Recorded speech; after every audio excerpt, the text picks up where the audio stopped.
तड़पती आत्मा। मैं हूँ महेश। कुछ सालों पहले हमारी कंपनी ने मुझे एक नई क्लाइंट के साथ डील करने के लिए मनाली भेजा था। उस समय सर्दियों का मौसम था। पूरा दिन ऑफिस का काम खत्म करने के बाद मुझे रात को सफ़र करना पड़ा और अगले दिन सुबह मुझे कंपनी की ओर से क्लाइंट को कुछ डॉक्यूमेंट भी देना था। मनाली जाते वक्त रात के वक्त बीच रास्ते में ही मेरी कार बंद पड़ गई, पर किस्मत से एक गैराज वहां से कुछ ही दूर पर था। बड़ी मुश्किल से मैं गाड़ी को धक्का लगाते हुए गैराज तक ले गया। मैकेनिक ने बताया गाड़ी सुबह तक ही ठीक हो सकती है। फिर दिमाग पर ज़्यादा जोर ना देते हुए मैं नज़दीक के गांव में रहने की जगह या कोई होटल ढूंढने निकल पड़ा। चलते चलते मुझे अचानक पीछे से एक मासूम और कोमल आवाज़ सुनाई पड़ी। अरे वो साहब जी, आप रेस्ट हाउस की तलाश कर रहे हो क्या? यह सुनकर मैंने पीछे मुड़कर देखा तो वह एक 13 या 14 साल की मासूम बच्ची थी। मैंने कहा, हाँ क्या तुम जानती हो? उसने कहा, हाँ आइए आपको वहाँ ले चलती हूँ। मैं और मेरे पिताजी ही उस विश्राम गृह की ओर देख रेख करते हैं। फिर वह बच्ची और मैं बात करते हुए रेस्ट हाउस की ओर चलने लगे। बच्ची ने अपना नाम प्रीति बताया। मैंने उससे पूछा, तुम्हें डर नहीं लगता? इतनी रात को तुम बाहर घूम रही हो? वह बोली, अब मुझे अजनबी इंसानों से डरने की कोई ज़रूरत नहीं। पिछले 10 सालों से ही यही काम कर रही हूँ। मुझे उसकी बातें कुछ अजीब सी लग रही थी। फिर मैंने सोचा, बच्ची है, कुछ भी बोल सकती है। आधा घंटा पैदल चलने के बाद हम रेस्ट हाउस पहुँचे। वह गांव से काफ़ी दूर था।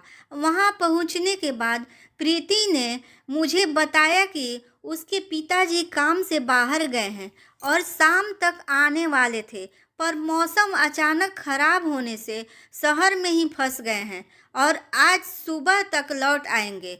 मैंने कहा, तुम्हारे पिताजी को डर नहीं लगता?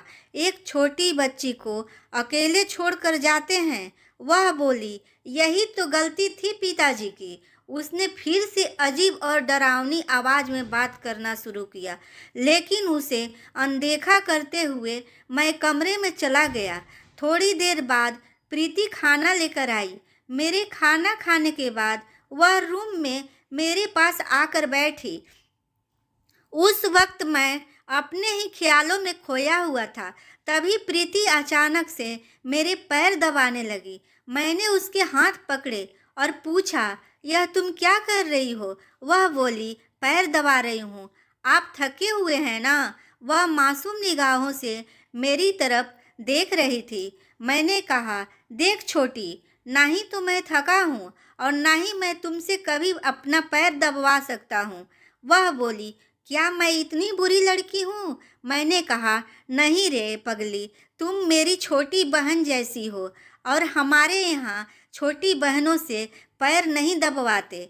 मेरे ऐसा कहने के बाद वह थोड़ी देर मुझे देखती ही रह गई। उसके चेहरे पर मुस्कान थी। वह बोली, क्या सच में आप मुझे अपनी बहन मानते हो? मैंने कहा, हाँ बिल्कुल, और अब से तुम मुझे साहब जी नहीं, भैया बोलकर, ठीक है? फिर मैंने उससे कहा, मुझे खाने के बाद कॉफ़ी पीने की आदत है, नहीं तो मेरा सिर दुखता है। मेरी कॉफ़ी वाली बात सुनकर उसके चेहरे पर हंसी गायब सी हो गई। वह बोली, उसको भी खाने के बाद कॉफ़ी पीने की आदत थी। मैंने पूछा, किसको?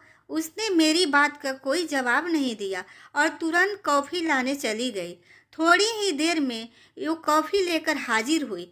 मैंने कॉफ़ी पीते हुए प्रीति को फिर से पूछा, तुम कुछ बोल रही थी? उसको भी कॉफ़ी पीने की आदत थी? ऐसा ही कुछ। प्रीति बोली, जाने दो भैया, आप दुखी हो जाओगे। मैंने कहा, अब बोल भी दे छोटी, अगर हम अपना दुख किसी के साथ बांटते हैं तो हमें अच्छा महसूस होता है। प्रीति बोली, तो फिर सुनो एक कहानी। एक मासूम लड़की और एक भयानक दरिंदे की है। ऐसा ही एक रेस्ट हाउस था। उसकी देखभाल एक गरीब बाप बेटी करते थे। एक दिन उस लड़की के पिताजी शाम के समय तूफान की वजह से शहर में फंस गए थे, इसलिए रात को वापस नहीं आ सके। पर उसी रात रेस्ट हाउस में एक बड़ा सरकारी अफसर मेहमान बनकर आया हुआ था। रात में खाने के बाद उस लड़की ने अफसर को कॉफ़ी पिलाई थी। वह मेहमान उसके पिताजी के उम्र का था। रात के समय उसने लड़की को कमरे में ही रुकने के लिए कहा। उस लड़की को भी अकेले डर लग रहा था, इसी कारण से वह भी रुक गई। फिर उस अफसर ने लड़की को अपने पैर दबाने के लिए कहा। उसके बाद उस हैवान ने उस मासूम सी बच्ची के साथ वह किया जिससे उस लड़की की जिंदगी बर्बाद हो गई। उस हादसे के बाद उस मासूम ने तालाब में कूदकर आत्महत्या कर ली। यह सब देखकर उसके बाद अधमरा हो गया, क्योंकि 2 महीने पहले ही उसने अपनी बीवी को खोया था और अब 13 साल की छोटी यह हादसा सुनाते वक्त प्रीति काफ़ी भावुक हो गई थी। वह बोली, भैया, अगर ऐसा मेरे साथ हुआ तो तुम क्या करोगे? क्या मेरी बदला लोगे? मैंने कहा, तू यकीन नहीं करोगी प्रीति, मेरे मन में भी ऐसा ही बुरा ख्याल आ रहा है। मैं कल सुबह तुम्हारे पिताजी से बात करूंगा और तुम दोनों को मुंबई ले जाऊंगा। मेरी काफ़ी अच्छी पहचान है, वहाँ पर तुम्हारे पिताजी मुंबई में नौकरी करेंगे और तुम स्कूल जाना। प्रीति बोली, अब ऐसा नहीं हो सकता है, आपको आने में देर हो गई है भैया। यह सब कहते वक्त उसकी आवाज़ गहरी हो गई थी।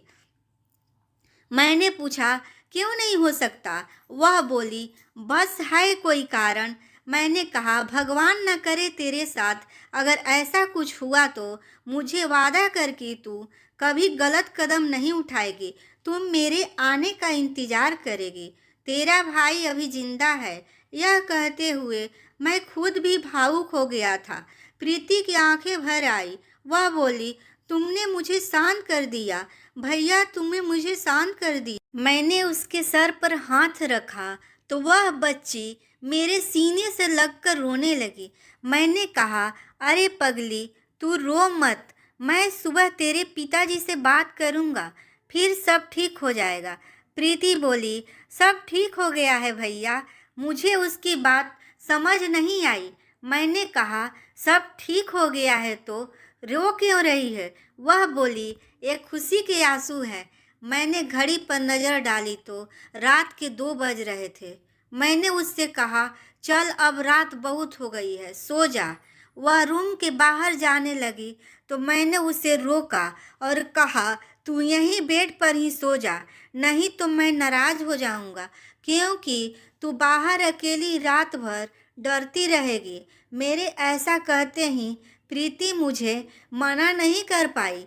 मैं उसे बेड पर सुलाकर खुद आराम कुर्सी पर सो गया। कुछ देर तक प्रीति ने बनाए हुए हादसे के बारे में सोचता रहा। फिर मुझे याद आया कि उस हादसे वाली लड़की का नाम उसने बताया ही नहीं।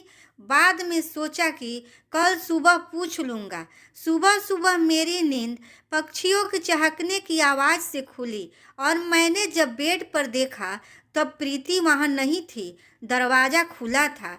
मुझे लगा शायद वह बाहर अपने पिताजी के आने का इंतज़ार कर रही होगी।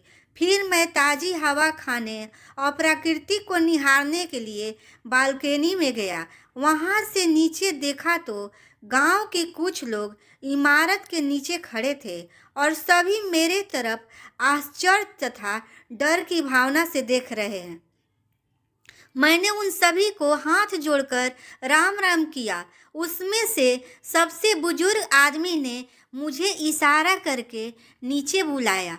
जब मैं नीचे पहुंचा तब बुजुर्ग ने पूछा, तुम कौन हो और यहाँ पर क्या कर रहे हो? मैंने कहा, मैं संदीप हूँ। मेरी कार खराब होने की वजह से एक रात के लिए इस रेस्ट हाउस में ठहरा हूँ। बुजुर्ग ने कहा, क्या एक छोटी लड़की ने तुम्हें यहाँ पर लाई थी? रूह का राज खुला।